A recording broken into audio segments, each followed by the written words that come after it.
The townspeople had always known Silvervale to be a place of odd occurrences and unsettling tales, but nothing could have prepared them for what was about to unfold. It began on a cold, moonless night when the Anderson family disappeared without a trace. The Andersons, a seemingly ordinary family of 4, lived on the outskirts of Silvervale in a centuries-old mansion that was rumored to be haunted.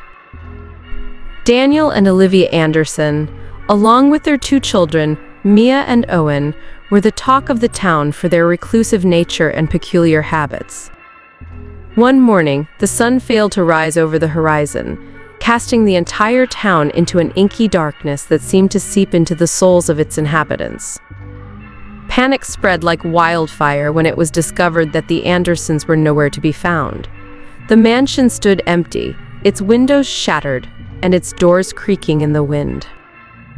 Local law enforcement launched an investigation, but every lead hit a dead end. The Andersons' friends and neighbors were questioned, but their memories seemed to blur when it came to recalling any specific details about the family's activities or interact. It was as if a fog of forgetfulness had settled over the town, clouding their minds and erasing any trace of the Andersons' existence. As weeks turned into months, the town of Silvervale fell into a deep unease. The once bustling streets were now deserted after sunset, and an air of malevolence seemed to linger in every shadow. Whispers of supernatural forces began to circulate, and those brave enough to stay up through the night claimed to hear the faint cries and laughter of children carried on the wind. Rumors spread that the Anderson mansion was cursed, its walls echoing with the tortured souls of the missing family. One moonless night, a group of daring teenagers decided to venture inside, armed with flashlights and trembling courage.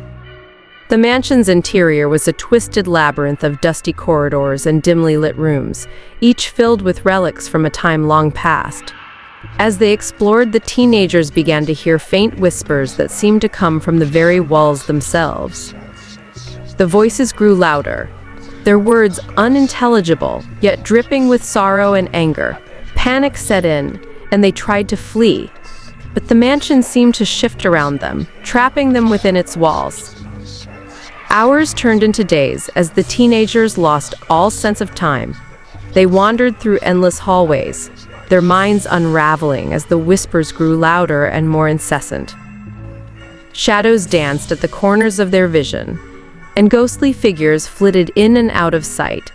Sanity slipped through their fingers like sand, and they became mere shells of their former selves. Back in the town of Silvervale, as the weeks passed, concern turned to despair and then to resignation. The memory of the Anderson family began to fade, replaced by a growing fear of the mansion itself. No one dared to venture near it, and the town's eerie silence was only broken by the howling wind and the unsettling whispers that seemed to permeate the air. One day, a wanderer passing through Silvervale decided to spend the night in the abandoned mansion, unaware of its dark history. As night fell, he lit a lantern and explored the decaying halls, feeling the weight of the mansion's past pressing down upon him. As he stepped into what appeared to be a forgotten study, the lantern flickered, casting eerie shadows on the walls. Suddenly, a voice broke through the silence, chilling him to the bone. "Help us," it whispered, a haunting plea that seemed to echo from all directions. The wanderer's heart raced as he scanned the room, but he was alone. The voice came again, stronger this time, and he felt a cold breath against his neck. The air grew thick with tension, and the room seemed to pulse with an otherworldly energy. The walls trembled, and the shelves rattled as unseen forces closed in around him.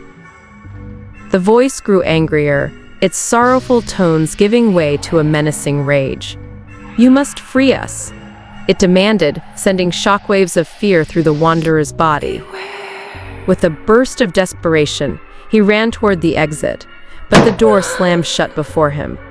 The room seemed to twist and contort, its dimensions shifting in an impossible dance. The whispers grew deafening, a cacophony of lost souls crying out for release. The walls seemed to bleed with the anguish of the past, and the wanderer fell to his knees, overwhelmed by the weight of the mansion's malevolence. In a final act of desperation, he shouted, "I release you." The air shattered with a deafening roar, and the mansion trembled as if shaken by an unseen force. Then, as suddenly as it had all begun, the room fell silent. The walls ceased their convulsions, and the lantern's light stabilized. The door swung open, revealing the moonlit night outside. The wanderer stumbled out, his body trembling with exhaustion and relief.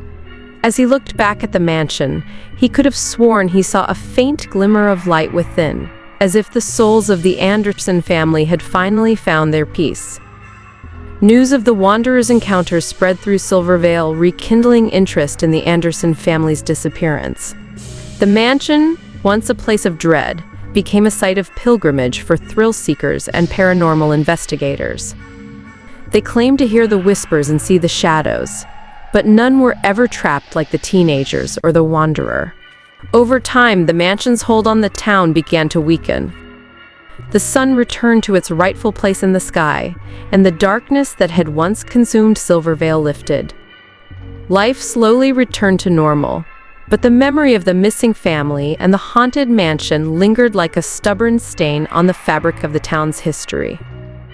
And so the tale of the Andersons became a cautionary one, a story passed down through generations.